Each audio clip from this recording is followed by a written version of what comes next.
ایک دوسری بات جو نبی کریم صلی اللہ علیہ وسلم نے پیشنگوئی کے طور پر فرما دیا تھا، ایک وقت آئے گا، فرمایا تھا ایک وقت آئے گا کہ تم پر لوگ اس طرح ٹوٹ پڑیں گے جس طرح بھوکے اور پیاسے کھانے کے اور پانی کے برتن پہ ٹوٹ پڑا کرتے ہیں۔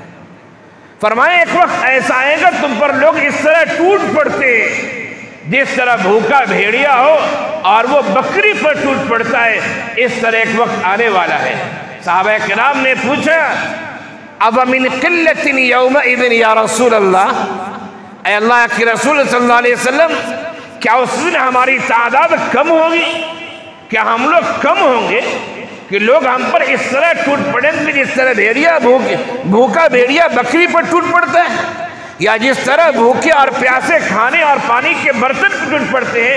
اَوَمِنْ قِلَّةٍ یا رسول اللہ، کیا اللہ کے رسول کم ہوں گے؟ فرمایا نہیں، تم لوگ کم نہیں ہوگے، تمہاری تعداد کم نہیں ہوگی، لیکن تم لوگوں کی مثال ہوگی، تم لوگوں کی مثال ہوگی کہ انتم غثاء السیل، تم خس و خاشاک کی طرح ہوگے۔ جس طرح سیلاب کا پانی چلتا ہے اور اس پانی کے اوپر خس و خاشاک پتے ہوں اور کمزور چیزیں بہتی رہتی ہیں، فرمایا تمہاری مثال ویسی ہو جائے گی۔ آپ کپڑے دھوتے ہوں گے، اپنے بیکٹ پہ سرف ڈالتے ہیں اور سرف ڈال کے جب اس کو ملاتے ہیں، دیکھیے جھاگ کتنا اوپر آ جاتا ہے۔ سرف اور پانی کی جو مقدار ہے، اس پانی کی مقدار سے جھاگ بہت اوپر آ جاتا ہے، 1 سے 1.5 ہاتھ اوپر آ جاتا ہے، لیکن اسے جھاگ کی کوئی طاقت نہیں ہوتی ہے، طاقت جو ہوتی ہے پانی کی طاقت ہوتی ہے۔ اللہ کے رسول نے فرمایا کہ تمہاری مثال کا غصہ السیل، سیلاب کے بہاؤ کے پانی کے خس و خاشاک کی طرح ہو جاؤ گے، جھاگ کی طرح ہو جاؤ گے، تمہاری کوئی اہمیت نہیں ہوگی اور تمہارے دلوں میں وہن داخل ہو جائے گا۔ صحابہ کرام نے پوچھا وَمَا الْوَهْنُ یا رسول اللہ، اللہ کے رسول وہن کیا ہے، وہن داخل ہو جائے گا؟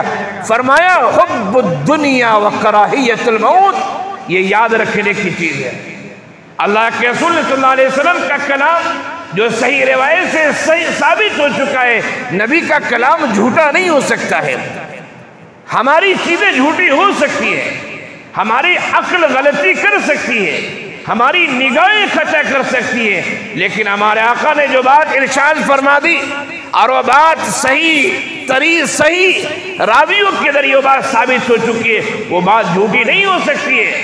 فرمایا تمہارے اندر وہن داخل ہو جائے گا، اور فرمایا وہن یہ ہے حب الدنیا کراہیت الموت، دنیا کی محبت تیرے اندر آ جائے گی اور موت سے ناپسندیدگی آ جائے گی، اس وجہ سے تم ذلیل و خوار ہوتے رہو گے۔